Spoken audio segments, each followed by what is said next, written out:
Careblazers, I cannot believe that I have never done a video on this topic on this channel.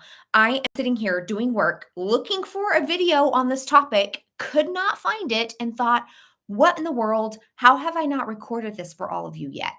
This is a concept that I use every single day. It helps me more than almost anything else. And I know my care course members love it too. And so I want to share it with all of you. Now, in order to describe this, I want you to imagine I call this the thought buffet. So imagine you go to one of those buffet restaurants and they have all of the different food options and you show up and there's food on the buffet that you don't like. For me, it's going to be eggs or jello. I don't like those things. When I go to the buffet and I see that there, do I call over the manager to say, "Oh my gosh, what is this doing here? I can't believe you have eggs on the buffet. Take them away immediately." Would I get upset like that? Would you get upset like that if something you didn't like was on that buffet? No, right? It almost sounds ridiculous as I say this out loud.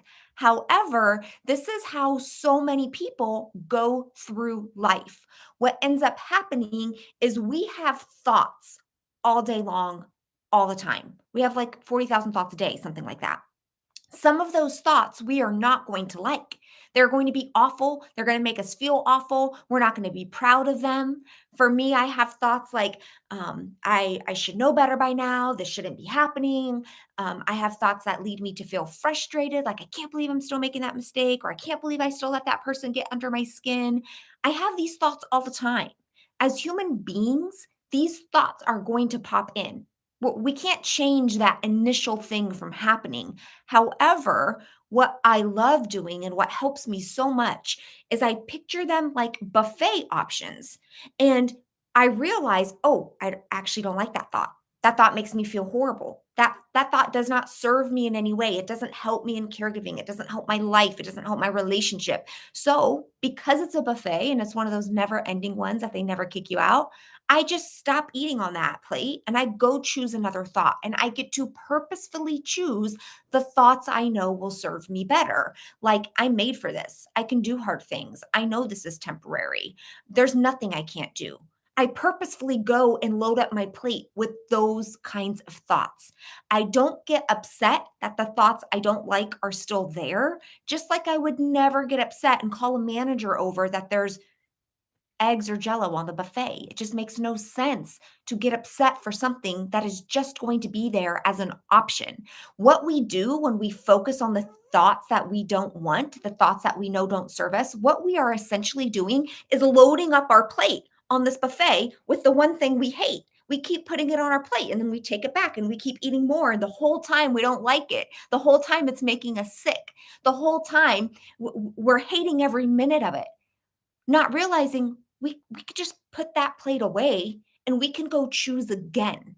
I talk about this inside of my care course to some of my members as your next reaction. We often can't control that first initial one because we're human and maybe we didn't get like great sleep that night before. Maybe you just have a lot of things coming your way. That's okay. Once you realize you've taken a couple of bites of it and you're like, oh, wait, I'm doing it again. That's okay. It's your next reaction that matters the most. What are you going to purposefully go choose from that buffet? Now, this buffet, the thought buffet, there's things on there you don't like, but there's also things on there you love. Things on there you love having. Like for me, it's going to be french fries and cookies and salad. I love those things. And so I'm going to purposefully put those on the thought buffet as options. And I'm wondering, have you even considered what is on your buffet? Have you considered that you can add fueling thoughts on that buffet, thoughts that serve you there? I would strongly encourage you to think about it. Think about what you want there. And the thought buffet, you can fill it up. My M Ball here says the it's empty. You fill up your buffet with what you want. The stuff you don't want, that's the stuff that's always there. right? It's always there because like nobody wants to take it.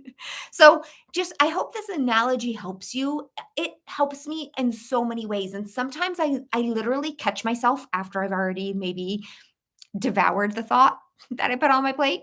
And I catch myself, I'm like, why am I choosing that? Why am I choosing to keep picking that up? Why do I do that? I don't beat myself up over it, but it's like, wow, that like I give myself the power to know I am choosing it. What else could I choose instead? So I know the thoughts that don't fuel me. I know them because I have them regularly, but I also know the thoughts that do fuel me and that do serve me. And I know those well because I purposefully go after them and plant them in my mind. I know, like, I talk to myself in that way. I literally practice those thoughts. So that's why they are coming natural to me and I can go there quickly when the negative thought pops up. I would strongly encourage you to think about this as well if you think that could help you. So it's the thought buffet analogy. We don't have to get upset about all of the thoughts we have and what's there. We just want to make sure we're consciously on purpose choosing the ones that give us more of the life that we want, that give us more of the feelings that we want, that give you more of the outcome that you are looking for in life. You will never get the outcome you're looking for in life by unconsciously, blindly continuing to entertain the thoughts our brain puts in there automatically, because as humans we have the negativity bias, which means if we left it on default and we didn't do anything with it, we're definitely going to be noticing all of the negative way more than the positive. It would be like me only noticing eggs on the buffet instead of like the salad and the chips over here. They're there, but my negativity bias will only keep me focused on the things that I don't like. That's the way all of our human brains are wired. So we have the choice now because we have evolved, because we have our frontal lobes, we get to decide how we're going to help our brains work for us and not against us. I hope that this helps you. I am sending you so much love. The thought buffet has saved me in so many ways. I hope that it can save you. Bye.